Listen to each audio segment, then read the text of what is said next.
BTV ఇది మీ TV.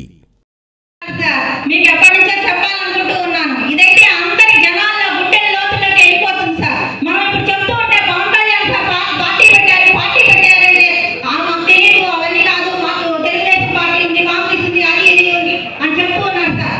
ఇదంతా కూడా మనకి జనాల్లోకి లోతుగా వెళ్ళాలంటే ముందు ఛానల్ పెట్టాలి సార్.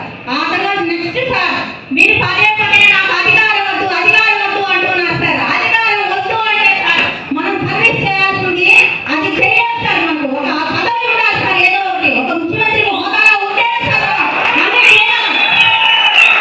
ఇప్పుడు రాజశేఖర రెడ్డి గారు ఉన్నారు సార్.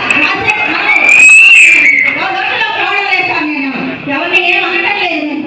కానీ వైఎస్ రాజశేఖర రెడ్డి గారు ముఖ్యమంత్రి హైదరాబాద్ చేశారా, రాకపోతే చేశారా, వాళ్ళ గవర్నమెంట్ డబ్బులు తీసుకేశారా? జగన్మోహన్ రెడ్డి గారు రాజశేఖర రెడ్డి కొడుకైతే రాజకీయాల్లోకి వచ్చారు. ఆయన జగన్మోహన్ రెడ్డి అంటే ఎవరికి తెలుస్తుంది సార్? ఒక కామన్ మ్యాన్ ఒక పార్టీలో చేరాలంటే అలాంటి వాడిని పక్కన పడేస్తారు. టాలెంట్ ఉన్నా కూడా మీరు ఎవరో మాకు తెలియదు అంటారు. డబ్బు, ధనబలము, వస్తుపాత్రలు ఇవన్నీ ఉండాలి సార్. ధనబలమే ప్రామాణికం రాజకీయాలు. అది ఉండదు సార్.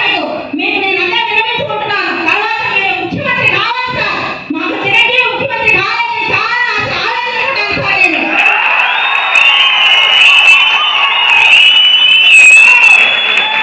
ప్రజారాజ్యం పార్టీని ఎందుకు సార్ కాంగ్రెస్లో విలీనం చేశారని నేను అడిగాను సార్.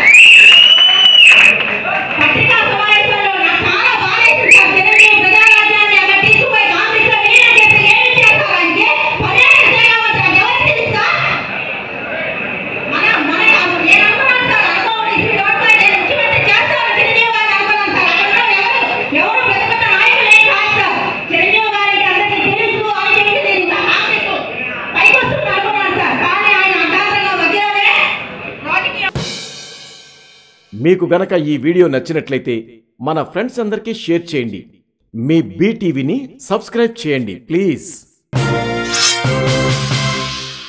బీటీవీ ఇది మీ టీవీ.